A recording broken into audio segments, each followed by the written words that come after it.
Recording button is on. Okay, everybody, welcome. It is Wednesday, October 25th. It's almost Halloween, and the year is almost coming to an end. Fascinating times. We're broadcasting live here at Texas State Smart Networks Lab, number 145, the home of all the future networking for Central Texas. And we have a beautiful day with the weather at 85 degrees. But before we get going with our great guest, we have our own John Sibley Butler to get us started. Well, it ain't no use to sit and wonder why, babe. It don't matter anyhow. And it ain't no use to sit and wonder why, babe. If you don't find out, well, when that rooster crows at the break of dawn, look out your window, and I'll be gone. You're the reason I'm traveling on. Don't think twice, 'cause it's all right. Woo! Nice. Johnny, thank you. How are you, John? What's going on? Well, what's going on is the world. What's going on is the world is at war. What's going on is that the United States has asked Israel to hold up the ground effects until they get the air cover ready. What's going on is, are we moving into another world war? Because this is exactly how World War I started. And what's going on is that if you look at the universities in America, we are at what I call it the de-assimilation of the American public. You know, I think of the assimilation model where people come to America and they're assimilated as Americans. And now I see a model where people revert back, of course, to their ethnic groups rather than just be in America. But I think that's what it's about. And so right now the universities are in turmoil. There are memos saying that we need to look at how we admit graduate students to our universities. There are memos that talks about how we should employ people in our universities. There was a great story on 60 Minutes about the greatest fear is China and the technology. And they were talking to Silicon Valley and looking at where technology was in America as compared to Silicon Valley. The stock market itself for the AI group is for the AI stock is jumping like crazy. But most importantly, I just got my new pair of glasses that you instructed me to get, and they will allow me to interact with you while the glasses are on. The economy is moving good. If you look at the population growth in Texas, the population growth is going toward the business sector, and that's what America is about. That's it. It's about the opportunity structure and jobs and entrepreneurs. Entrepreneurs provide most of the jobs, small entrepreneurs, big entrepreneurs, and not the federal government. So presidents need to stop talking about how many jobs that they provided.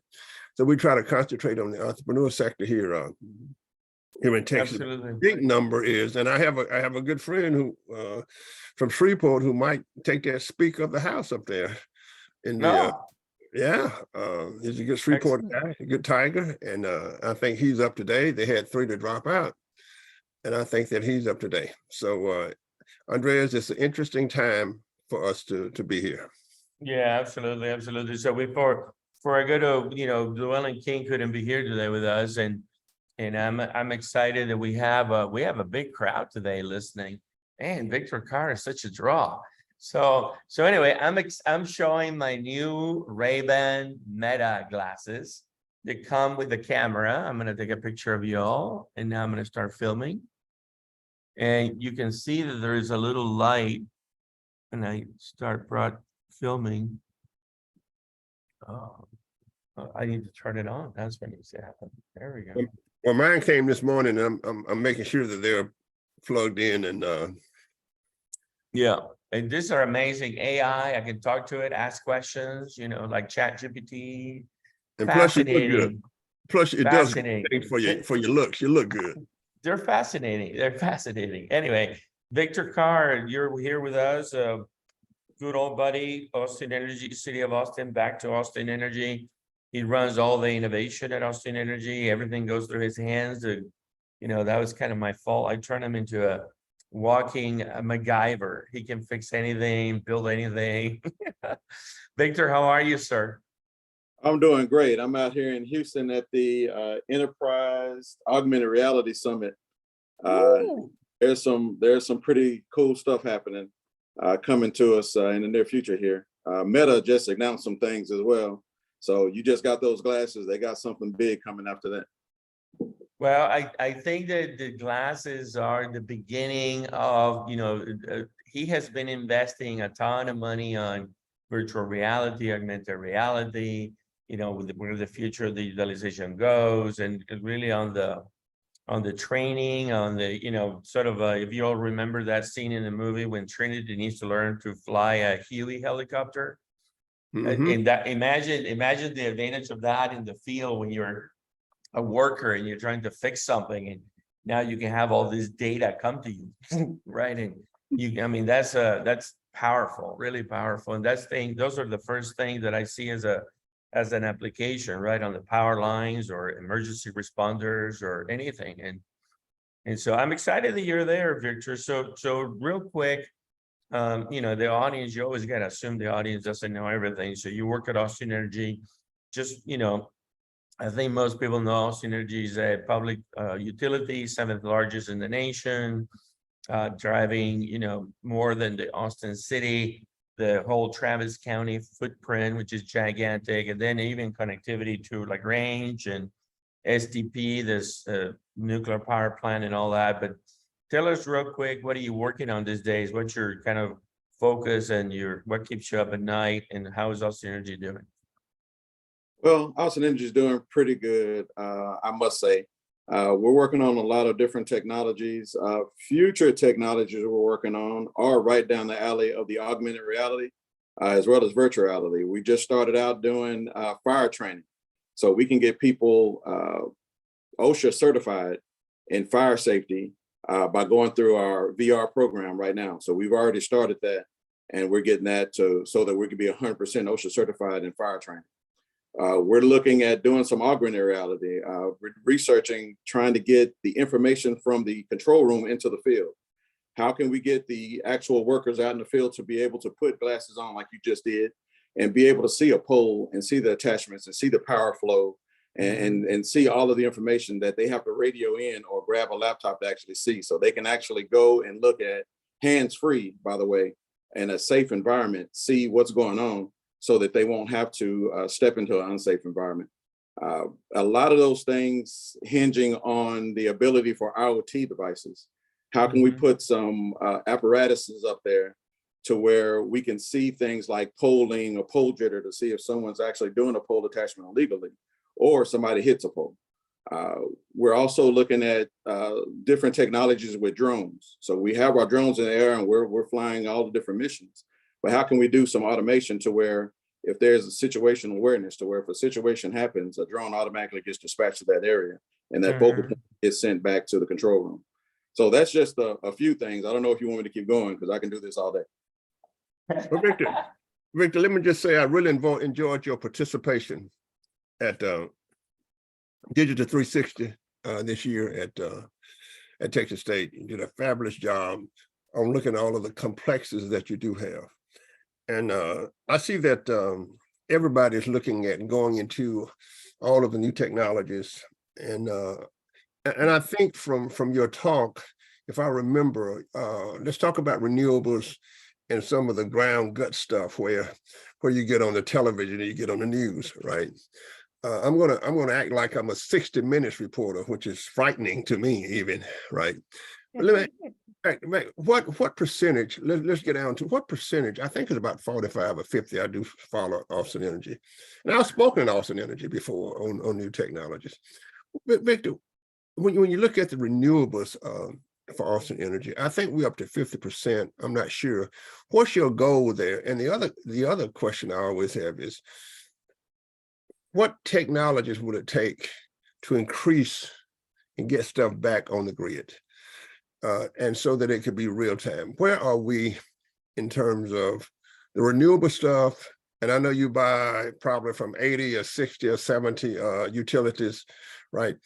But and when you do that, that means distributive technologies. Where are we introducing new technologies that will allow the real-time evaluation of stuff coming back on the grid from Andrea's house and his F-150 truck? Where are we in that terms of technology? Well, I'll let you know. I won't be able to be specific, but I can let you know that we are taking some steps that way. We are having some conversations on microgrids and actually how to connect those, as well as what applications we could use to actually kind of not only control it, but to be able to actually give visibility back to the customers and seeing, where their utilization is coming from. That's something that we hadn't been able to do in the past. And I believe that's kind of one of the steps that we're trying to do, is give the customer more visibility over how their usage can be impacted by some of the things that they do. We are also looking at going into the house more about providing more of that data of, customer usage of their individual appliances and things of that nature, and how we marry those things together. We're at a race with, the Googles and the Amazons out there who are capturing the same data, as well as they're capturing the same energy. If you think about it, they're doing distributed energy at the same time. They just don't have generation. So they're putting their batteries out there and they're telling people how they're using it in that consumption model, and kind of marrying that up to where we're applying or we're providing power to those individuals. Victor, I've been working on the grid now for about 10 years with some scientists, and of course, it is a regulated industry, as you know better than me, and you just can't turn it off and fix it, as you know better than me. And one of the things that we have argued, if you look at all of the ideas and all of the white papers and all of the stuff that comes out of Washington, D.C., that study the grid, do tons and tons of research to universities to do research. There's a lot of that stuff already done. It's already sitting on the shelf. Victor, I think the major problem is, how do you get utilities, right, to adjust to that new technology? When, of course, they're doing fine, absolutely well with the old technology, is what I always say. But Victor, there are new technologies sitting on the grid that would take care from from behind the meter, all of the data that you need. I mean, it's just sitting on the shelf. So my question is, how do we get the research, do you think, if you can answer this question, out of the laboratories, get it out of the laboratories and get it to working? So we are going to be so many people here. People have so many great ideas but once you get behind the meter for the customer and keeping the rates low and everything, but you got all the utilities that's got to log on and understand that, and then you're a regulated industry. How do you manage all of that? Now think about all of that. I think that it's coming. I think that there's more pressure put on IoT systems and OT systems, to where I believe that they're going to have to kind of meet in the middle. I believe it seems like the IT side is going more corporate, but so that leaves the OT side to kind of fend for themselves. So I think that that's happening at more of a rapid rate. And I believe a lot of these technologies that are sitting on the shelves are actually probably going to be consumed pretty soon because of that need for IT in the utility space.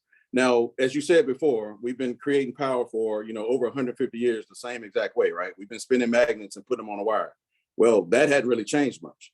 The new technology to that is, how do we make that more efficient, and how do we use that better in conservation efforts? A lot of those things I think are being looked at, but I think that even if you look at, and I talked to a bunch of different utilities, and they all kind of match. There's a certain silo that makes it to where it's hard for forward-thinking people to be heard. Stay in your lane is something that I hear a lot. There was a concept that we came up with today called POC purgatory. And there's a lot of people that find themselves in that. And you come up with an idea and you start it down the path, but the strategies for the standardization of the world of utility will actually kind of put you at a standstill, because you can't really fit that square peg in that round hole at that time, because it's not supposed to exist, and it doesn't affect the initial business. And the utility is kind of here for what's going on today. It really doesn't look for the future as much. The future for utility is more along the lines of how much power can we provide efficiently for however many people that need it. So when you start talking about a bunch of other utility applications that affect that, how do they affect that now rather than in the future? And if you're talking about in the future, how far in the future? And anything too far in the future is not going to get as much credence as it is for anything that's going to be able to affect something that happens right now. Yeah, Victor, let me just say this before Andreas comes in. I had a grandfather who worked for the Louisiana Power and Light Company. And then I had a father who was a county agent, and he did rural electrification in southern Louisiana. And what I hear you saying is what we say. What my grandfather worried about in the same way is what we still worried about. How my grandfather fixed it in the same way is still how we fix it. And we like to say, let's ask another question, Victor. I always say that the grid now is where computers were 30 years ago with no standardization. I guess what we have to ask is, should they be standardized? With standardization itself and all of the data created hacking. I see you backing up like you at the Texas-Houston game.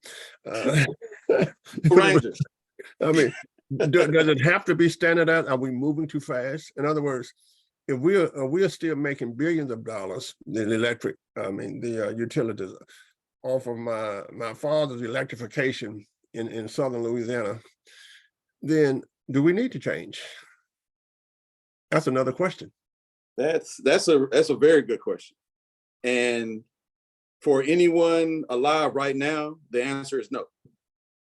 Okay. Anybody coming along in the future, the answer is absolutely yes, because there's no way that we can contend. We won't be able to create as much power as going to be needed the same way as we're doing it right now. Everybody knows that's not a secret. Right. Andreas have all the numbers if you really want to not sleep at night about what if you plug all the cars plugged in at the same time and all the trucks plugged in if you really, really did not want to sleep. But I can tell you this, Victor. I gave him that. Oh, you gave him that? Okay, well, look, Victor, but here's the reality that we're staring eye to eye. It's coming. Oh, yeah.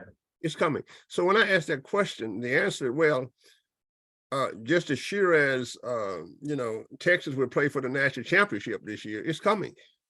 So you have to look it in the eye and say, if we look at the great state of Texas, if we look at the grid, because it is coming. Now, the average person just want to plug stuff in. The average person does not think about the Internet of Things, the billions and billions of things. The average person doesn't think that when people move from California to Texas or New York to Texas, they do not bring electricity with them. Mm-hmm. So we come to a certain, like my good friend who just stepped down from the all the public utilities manager for the state of Texas. What do we do? What do we do when they plug in? Well, you're absolutely right. If someone sees a plug, if you go into a room and you got 100 people with a dead cell phone and they all see a plug on the side of the wall, they are going to go try to use it, right? Right. And it's kind of that same way everywhere. If someone sees that there's electricity somewhere, they figure that there's enough power to do whatever they want to do, no matter what it is. Including automobiles and trucks. Well, even crypto. And crypto is showing the world a lot that you can't just put up a building full of computers and think you're going to have enough power for it. Right. So that's happening a lot. And I don't know if people are really looking at it that way, but that's just one of the few things that is happening. And again, the consumption is off the charts as far as what's needed for electricity. And even in the last 20 years, you think about, the urban kind of changes that are happening in some of the areas that didn't have as much of a power draw or power need. Now you got, bigger TVs, bigger refrigerators, bigger ACs. Some of those places didn't even have air conditioning units that people, just couldn't afford them.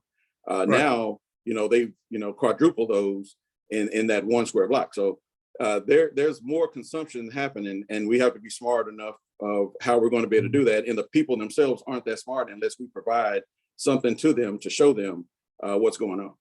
Yeah, and Yeah, my good friend I was talking about is Peter Lake, who just stepped down about 6 months ago, and over all of the public utility stuff. But if it's coming, and I always say to people this, and this is what has amazed me, right? It has amazed me that it has been amazing to me that it did not become a public issue, until we had our Chicago event in Texas with all of the snow. How can something that's so important not be at the very, very forefront of political debates? I just do not understand exactly why. How will we move around in the future? I mean, Andre is telling me on the one hand to buy an electric car. On the other hand, they're telling me on the news to don't use as much electricity, to preserve electricity. What the hell is going on? Do I know which way to turn? Victor, how do we get this at the very, very forefront? Independent of a crisis, without a crisis. Don't need a crisis. So that we can have the politicians talking about it, because we have the money, we have the funds, we have the revenue. And I think that I have the plan, by the way, that can, quote, fix the grid in the great state of Texas. How do we get it to be a political event where politicians talk about it, where the president of the United States talks about it? How do we do that? let me chime in. He shouldn't be answering that question. I think the answer is we need more engineers running the country. We need more engineers that understand engineering running the country, not lawyers. That's the answer. I think that the conversation is not happening the right way. And I don't think that enough utilities are banding together to talk about the needs of the utility and the needs of the American people as much as they need to. So we got so good at the machines talking that we stopped talking. Right. I agree with that. So we're a couple of questions. I got a bunch of questions for you on the Q&A side, Victor. Is Austin Energy exploring blockchain? No. Okay. Yeah, I don't know why people keep thinking that blockchain is the answer for this thing called transactive energy. And while transactive energy is interesting concept, it violates the monopolies of the utilities. So I don't, unless blockchain gets legislated somehow with transactive energy, sort of like, blockchain displacing central currency in a country, I just don't see it happening anytime soon. So if anybody wants to talk to me about the downsides of that, I'm fine with that, but we don't have enough time on this. Yeah. Some other folks, hold on, John. Some other folks are asking about the AMI. So you got Austin Energy still using Landis+Gyr AMI, correct? And correct. The MDM is also Landis+Gyr, correct? No. It's no longer Ecologic? No, we moved to ADMS. To OSI? Product. We just switched. OSI, Schneider, yes. OSI. Got it. Okay. So OSI International. And let's see, what other questions do I see? Texas Volleyball Championship. Does everybody know that Al Sarria is the new CIO at Cedar Park? He's going to be invited to come. He's going to be invited to the show soon. Hi, Al. Let's see. We need to Carr agrees with me. Anyway, a couple of quick questions, Victor, because this audience is interested. So clearly, and we've done technology for a long time, and you are, I would say, a networking guy that has grown into understanding the business. And for every solution that you have out there, not everything is a nail if you're a hammer, right? So you don't want a Ferrari fixing a problem that is, basic transportation. But what do you think is the push and tug of moving from everything that it is today, which it works, right? To a world where real-time fiber, real-time cellular, real-time any other technology, satellite, Skynet, whatever, Skylink. What's the push for that? Is that Is that a real need? Is that a real drive, or is just evolving? It's evolving. I don't think it's a real need right now. Mhm. And I think it's one of those things that's going to meet us in the middle. We're actually looking at Skylink, where we've actually moved forward with some new technology on our satellite communication. So we're looking forward to what that's going to bring us. We're also looking forward to how our devices in the field connect and communicate. So once we start getting more IoT devices, more sensors out there, that's kind of where we're going to start meeting in the middle with the capabilities of the industry. Right. Do you see a day, real quick, do you see a day where maybe like cellular, when you get a cellular device, you don't realize that there are 7 frequencies and 7 radios in there because they're all 3GPP. But do you see a day where the devices on the edge will need to be Wi-Fi, LoRaWAN, RF mesh, cellular, all of the above kind of thing? No, I do. I see a device that's going to have multiple radios in it, multiple capabilities. So you're not going to need to know if you're talking on Skylink or if you're talking on cellular, or if you're talking on Wi-Fi. It's going to automatically take the best route, and it's doing that right now just with Wi-Fi and cellular. So just imagine when we start getting the other things up and running, you don't need to know if you're on satellite or not. And there's not going to be in the future, you're not going to not have comms. You're going to have the capability no matter where you are. So there's no dead spots. There's not going to be a situation where you're not going to be able to talk. Right. And real quick, tell us my favorite use case. Johnny brought it up. I get my F-150. I come to the university. I charge it for free. I go home. I plug it in.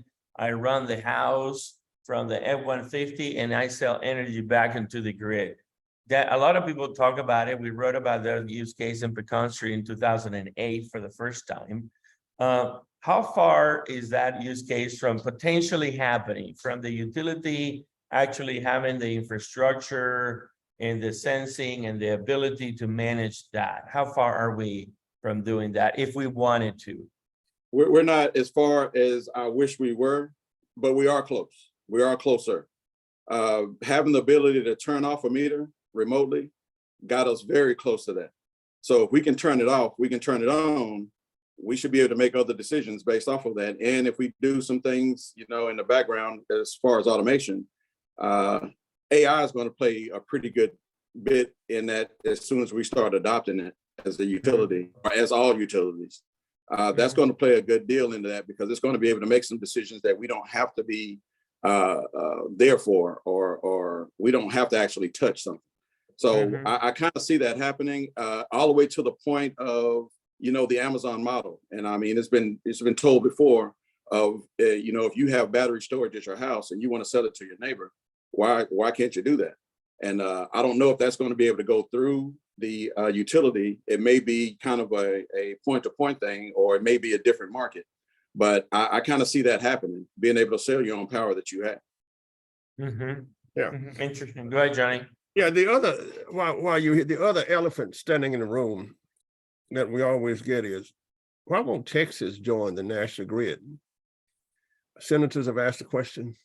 About 90%, I think 92% of the states, Texans get their grid from Texas. So whenever there's a crisis, or even given the new technologies,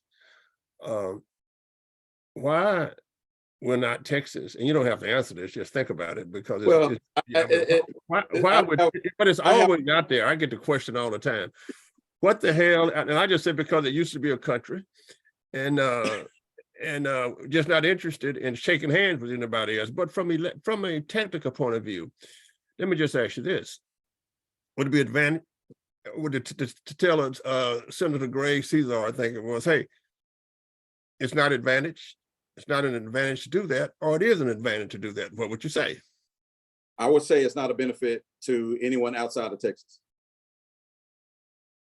So we'd be fine with our own grid. We pretty much run our own economy.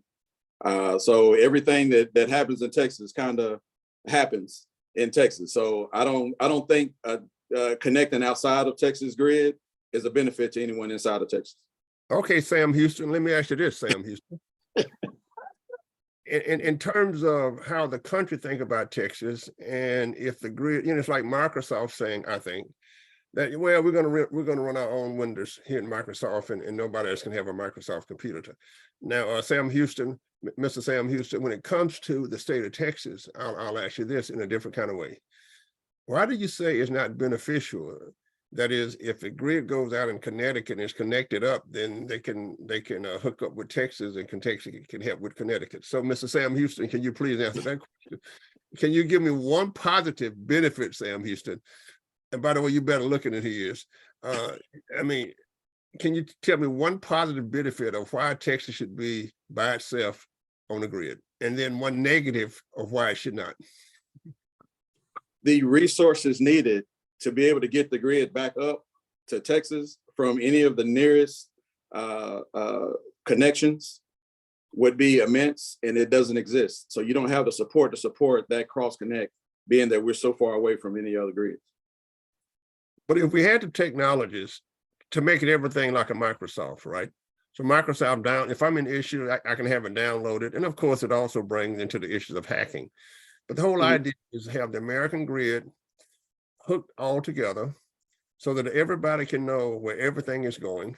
And you have the technologies to help Florida, you have the technologies to help Mississippi, you have the technologies to help Maine. So I'm not saying that the technologies are there. I'm just saying there might be a time when the grid can be just like the standardization of computers that help us all. I would agree, but you have to look at physics are involved in this. So you would have to have some generation in some interesting places for that to work correctly. There's no way you're going to take generation from the other side of AEP to be able to get Texas back up on the grid if Texas loses the grid, or vice versa. And so if you can get those ions to move a little faster and not, melt the wire along the way, and you probably have a point. But there's some other things that have to happen for that to happen. Let me add to the answers, Johnny, real quick. So here's the thing of where we're heading. We had a pretty vanilla grid that took advantage of large scale production of utilities and the wires being everywhere, and that's why the grid sort of benefited. Where you may have a power plant in Idaho, but not one in Montana, and if they're neighbors, then you connect the grid, and it's how this intrastate grid got built. So the problem with that grid, not that there is anything really dramatically wrong with it, is that grid design will not withstand the real-time islanding of real-time controls on the edge for the 60 hertz. So the bigger the grid is, the harder the single largest point of failure you're building. And the bigger it bigs, and like you said, if Connecticut goes down, it could trip the whole country. So the grid needs to be redesigned. It needs to be redesigned like microgrids. So Puerto Rico just went through that, and Puerto Rico used to be one single grid, and now there are 11 grids in Puerto Rico. And so it's actually better that we were designed as standalone grids, 50 grids, if it's 51 per state, like Texas is one grid now. But Texas before ERCOT in 1995, Texas was a 11 grid region with 11 balancing authorities, and then that all converts into one. So there is good and bad in this centralization, because you create a single point of failure thing, and that's thing get complicated on the edge. So anyway, those are my 2 cents on that. So keep I going. agree. 60 Minutes had a great segment on that about some years back on Puerto Rico. And I think that so what we have is a wreck coming with the technologies. On the one hand, people are saying we have the technologies to do a national grid. On the other hand, people are saying, well, we're going to do distributed grid, we're going to do microgrids. Maybe microgrids are better. And of course, it might relate to the number of storms you have and the number of and when you do those projections, like we used to do when I was with State Farm as a consultant, and then we knew that the biblical days of weather were coming. And we think the biblical days are still coming. And that also will enhance your ability to think about how the grid should run. I mean, you got to put in the variable of weather too. So if you're from Southern Louisiana, we know the hurricane is coming and look you in the eye every year, maybe 2, maybe 3 of them, right? And you just go through it. Okay. Yeah. So Victor, you and I, long time ago, 2007, whenever it was, 2006. I told you, look, let's go make the EV thing happen. So how is the EV charging thing happening at Austin Energy? How is it going? I know it's more than 1,000 charging stations. The Teslas are coming right and left. The Gigafactory has 20,000 employees. Elon Musk has agreed to double the size of the thing. There will be, I'm sure, 300,000 Teslas on the roads soon. Are we investing in that? What are we doing? Absolutely. We're partnering with a bunch of different, I mean, since you've been there, we've been putting charging stations out. And we're having the conversations with actual households on, getting those things installed through the partnerships with the vehicle manufacturers and things of that nature. So there's actually a whole team at Austin Energy that deals with that. So I think we're definitely far ahead with that. And I believe that, that old conversation we had way back when about vehicle to grid is actually starting to come back up again.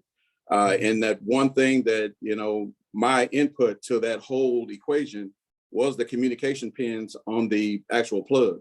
So they took that idea that I gave them and they actually ran with it, and they might actually start using it. We couldn't get anybody to agree on a standardization for communication at that time. So that's why they didn't use it. But now I believe that's actually coming forth to fruition, and they're going to start using those pins. I wish I could get, some type of gratification for that, but they didn't pay me for it. Well, speaking of paying, can I just ask you this? When we had my wife is from Cleveland, Ohio. She's used to snow. You know what I mean? I wasn't used to snow when I went to Northwestern where I met her. I wake up and see all that snow. I went out there and tried to pick it. I said, damn, this cotton is cold. But what happens is that when we had our big snow out here, she got a generator that cost me $20,000. Are you going to reimburse me for that? I mean, come on. I mean, can I write you a note and say, my wife had to have a generator. I had to spend an extra $20,000 because the lights went out. And I have a generator sitting out at my house, and they probably won't go out but one more time as long as I'm alive. Can you reimburse me that can I write a letter and just see what happens? I got some Monopoly money I just set aside for you, John. Okay, well, that leads into my next question. That leads into my next question in terms of how do you think your base is reacting to? Are they doing extra things like distributive energy? Like, people are buying electric cars, saying that they can during times of crisis, they can plug up to the electric car, to the electric truck. Are they buying generators? Are you guys selling generators? I think you should be at a generation business in Texas because, where I'm from in Louisiana, everybody's got them, but I don't see them in Texas, and now I have one. Do you think about the customer and how to protect themselves? You have any data on that? No, but we do actually offer them assistance on that. Because we sell two of the biggest generators in the city. So, we actually have everybody share off of those big generators called power plants.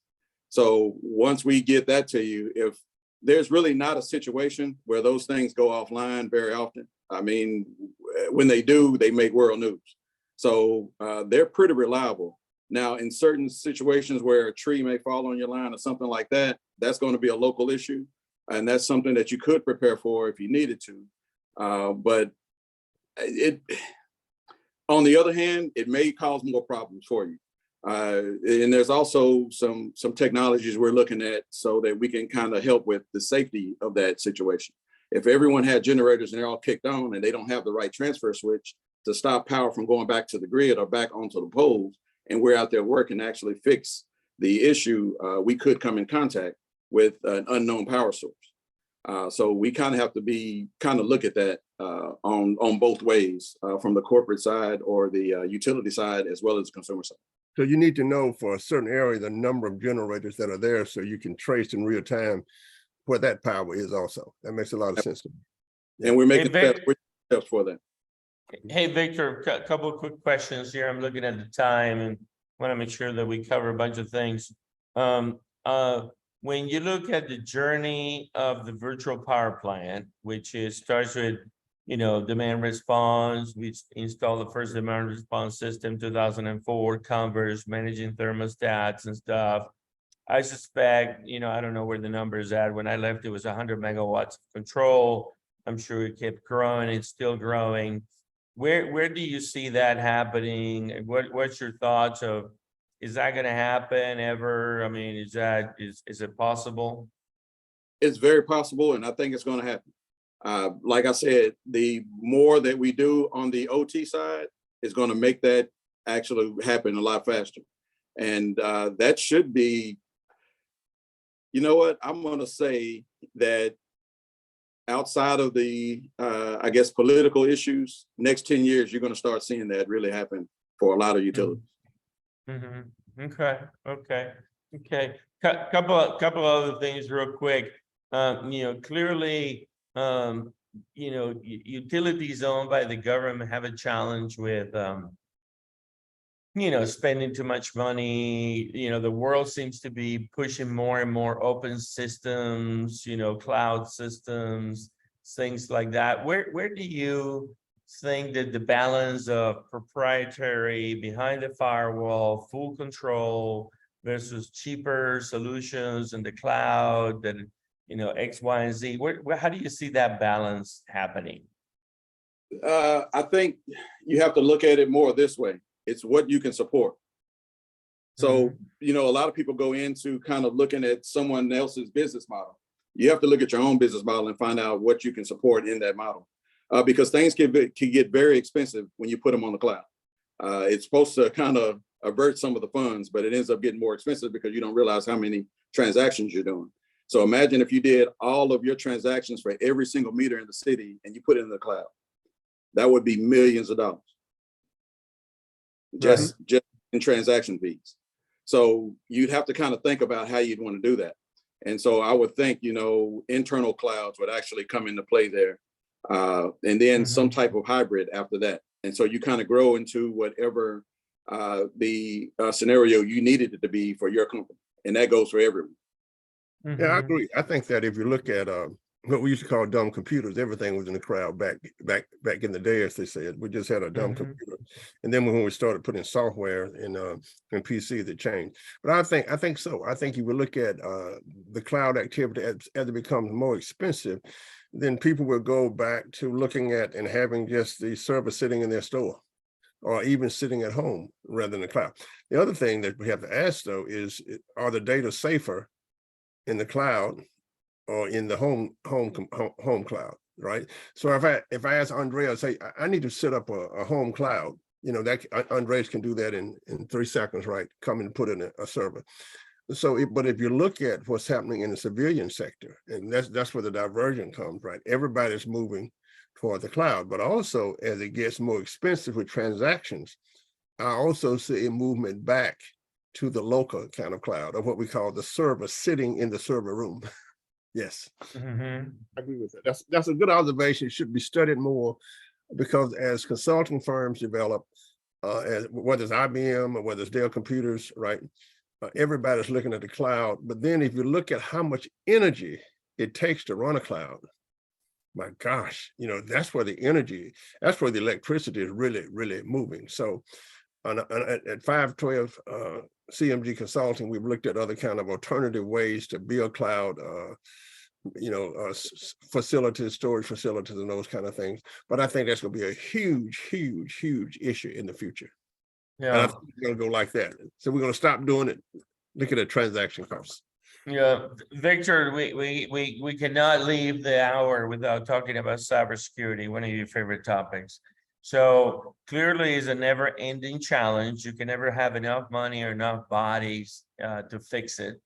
Where do you think things are? I know that we spend years designing a very segmented grid network infrastructure, at times painful, with all the firewalls between the floors and the segments and all that, and we have moved from IPv4 to IPv6.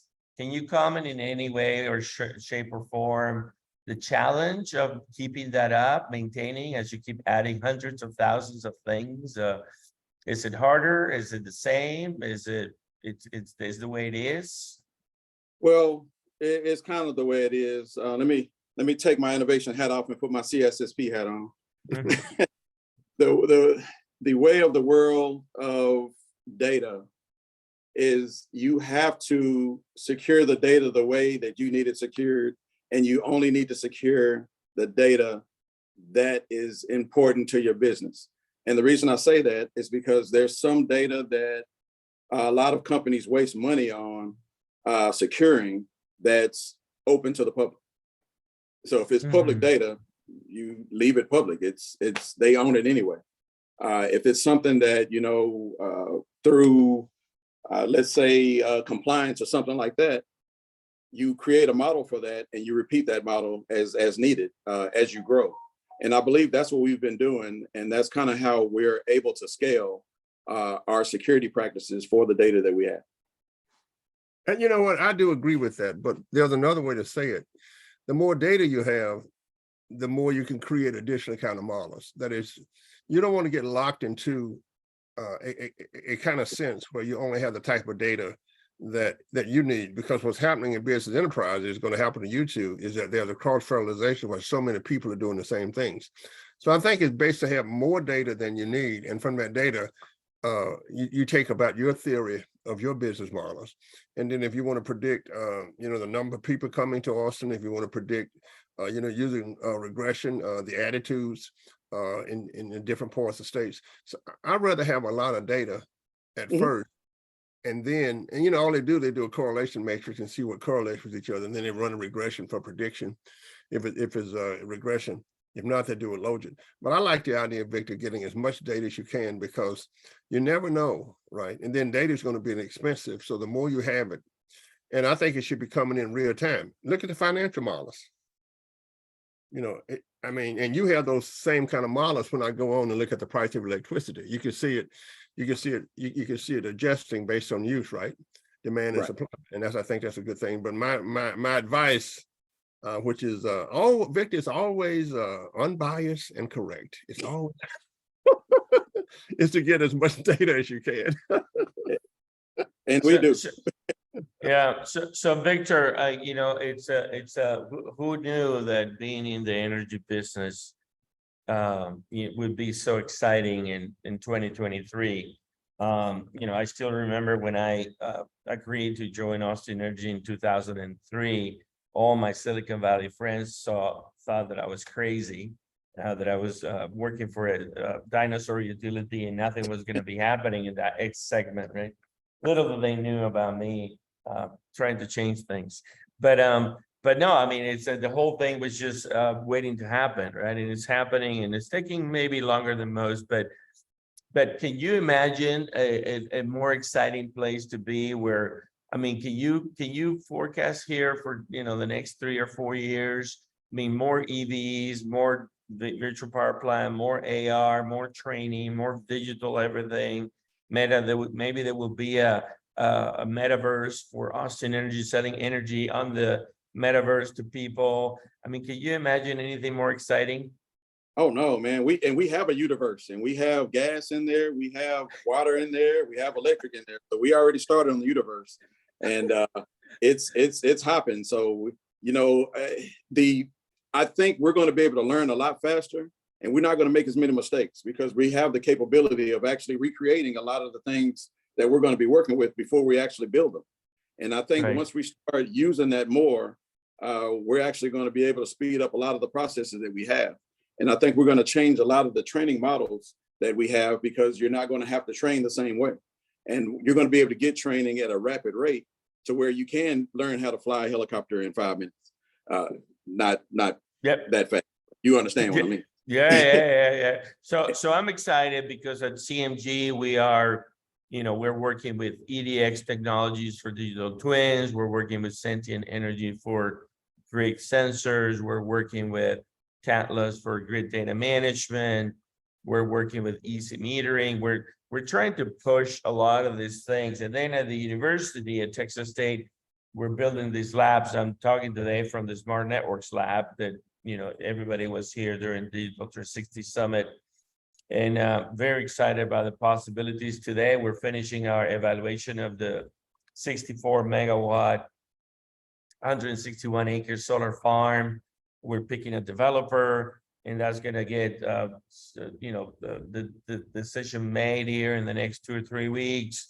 And we'll start negotiating, and we'll build a solar farm, and we'll do all kinds of cool R&D here in San Marcos, and the sky's the limit. And so just excited about the fact that, you know, things are moving very fast. And so what's in front of you? You're at this conference for a couple of days, I take it. What's in front of you for between now and the year end? Any more conferences? Anything else you're working on that we should know about? Not that I know of, but I do get called out of the blue to do speeches from my friends like Andres Carvalho.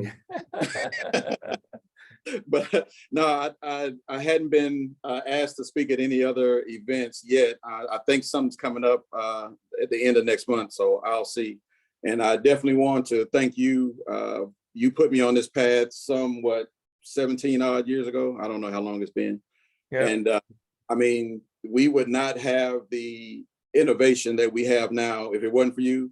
I mean, anything from VMware to software phones. I mean, do you remember when you got there, we didn't have IP phones, and people said that you can't do that in the utility. IPTV, we install IPTV, so I can watch my TV and my computer.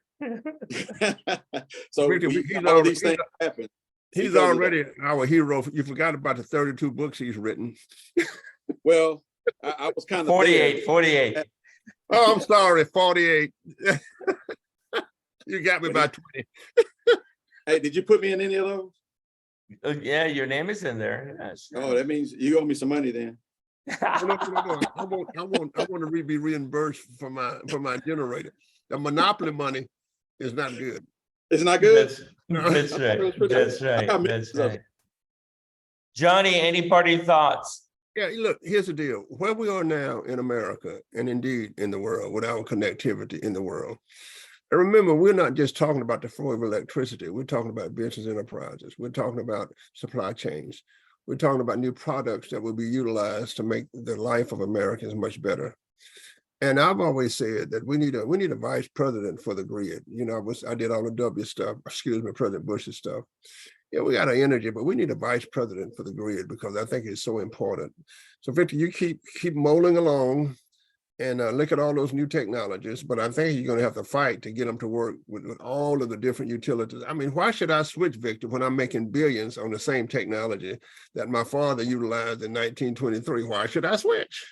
You know, why should I change? So, but I think you're going to have to switch because of the Internet of Things, and how, including especially automobiles as we move. And that has to be figured out because it's just coming. It is. Well, Texas stays ready to help, and we're looking forward to you, Victor, and others joining and participating. So thank you for being with us today, man. Thank you, John. Thank you, John. Good to see you again. Always good. All right, Johnny, take us away. In the November morning chill, when the village is quiet and still, I took a walk through the fallen leaves to the fishery where my old friend Pagliacci had coffee for me. I like that song over and over for November. Okay. Thank you, Victor. Thank you, Victor. Pleasure as always. I'm going to stop recording here.